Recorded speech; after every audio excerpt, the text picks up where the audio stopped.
Let's welcome now Republican strategist John Seaton and NewsNation contributor and veteran political strategist Kurt Bardella. Great to have you both here. Thank you so much. John, I'll start with you. So our Decision Desk HQ intel saying Nikki Haley would essentially need a miracle at this point to get the Republican nomination. Why do you believe she's running for president? Is she betting on being an insurance policy for the former president? Or do you think she's playing the long game, predicting Trump may lose, and then she'd be positioned to say, I told you so, make another run in 2028? Well, look, I can't speak to her motives, but I would say that generally speaking, people stay in these campaigns until they run out of money. She has run a very disciplined and I believe a very good campaign heretofore. She's taken her message all over the country. Voters so far have still stuck with President Trump. They were with him in 2016. They're with him in 2020, and they're with him once again in 2024. But I expect she stays in as long as there's gas in the tank, as she put it. And once they start to run low on funds, that's when I think she'll be forced to consider pulling the plug. All right. So, Kurt, as you know, the former president has appealed his New York civil fraud verdict. What's your reaction to that breaking news? Do you believe it impacts this race in a meaningful way? I think the real impact of really the totality of all of Trump's cases, he's battling 91 indictments, is that every single day that he's going to be spending in a courtroom dealing with the legal issues that he's entangled in, that's one less day he's going to be able to spend actually on the campaign trail, hitting the swing states, hitting those important swing voters that he's going to need to win a general election. We all know that the court situation might play well with the MAGA base, his hardcore Republican primary base, but to the other voters, we've seen in exit polling a lot of voters saying, listen, if he gets convicted of a crime, that's a no-go. That, there's at least a third of Republican primary voters who say that's disqualifying. So that's where the real jeopardy is. Yeah, certainly. So, John, right now, two different people, Christina Caramo and former Representative Pete Hoekstra, they claim to be chairing the Michigan Republican Party. The National Republican Party says former Chair Caramo was properly removed, but it looks like there may be some dueling presidential nominating conventions on March 2nd in Michigan. Now, there isn't 100% clarity on whose convention will count, but how does this impact the primaries in Michigan?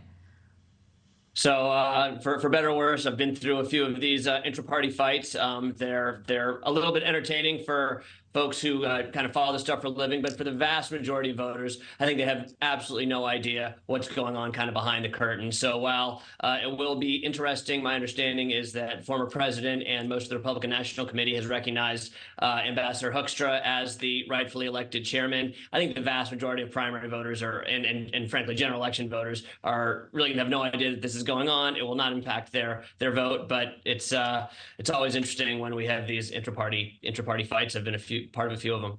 Yeah, absolutely.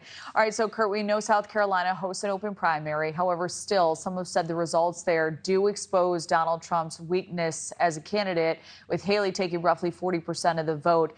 How do you read those numbers? Many disagree with that assessment. Listen, if I'm the Republican Party, I'm very concerned that 4 in 10 Republican primary voters aren't happy to vote for the presumptive Republican nominee at this point. I mean, it's been well known that Donald Trump is going to be the Republican nominee for a really long time now, and yet still 40% of voters are saying that's a no-go. Imagine what the headlines would be if anyone else was getting that type of momentum, 40%, if this was Joe Biden and the Democratic Party. There would be headline after headline after headline saying Joe Biden's in big trouble, Democrats are in big trouble. And when you look at the fact that exit polls show that half of Nikki Haley voters say they're not voting for Donald Trump in November, that's a really big liability. This reminds me of what happened back in the 90s when Pat Buchanan got 30% of the vote in the South Carolina primary. People said that's a big problem for George H.W. Bush come November. And so I feel like history might be repeating itself here, because the one thing we do know, Donald Trump's not going to get any less extreme, any less fantastical, any less bombastic between now and then. People have made up their minds about Donald Trump. It's well cemented. If 40% of voters and Republicans say that's not a good thing, that's a big problem come November. So, John, you say Nikki stays in this race until the money runs out. What implications do you think that has for the GOP ticket as a whole? Some say she's doing more harm than good at this point.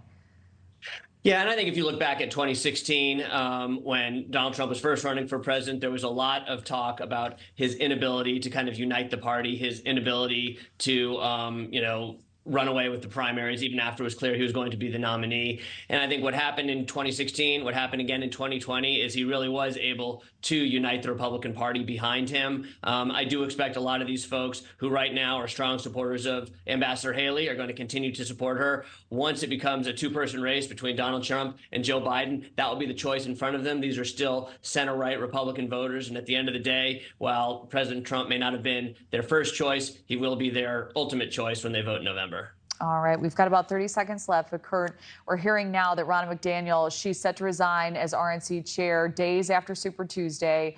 What implications do you think this may have on the campaigns as we look ahead? I think it just means that what we'll see going forward is the Trump campaign anointing someone, if you will, that they're comfortable with running the RNC, so that the campaign and the RNC work hand in glove between now and November, which is what you would expect from the party. You would expect that the RNC, which is really the ground game apparatus, voter contact apparatus that the Trump campaign will rely on, that he has someone in there that he has complete confidence in a good working relationship with, and also the financial side of things. They fund a lot of those operations. And so the one point of tension is going to be a resolution right now being floated by some RNC members to deny the RNC's ability to pay any Trump legal bills. All right. John Seaton, Kurt Bardella, always a pleasure. Thank you both for being here. We'll see you soon. And what you see on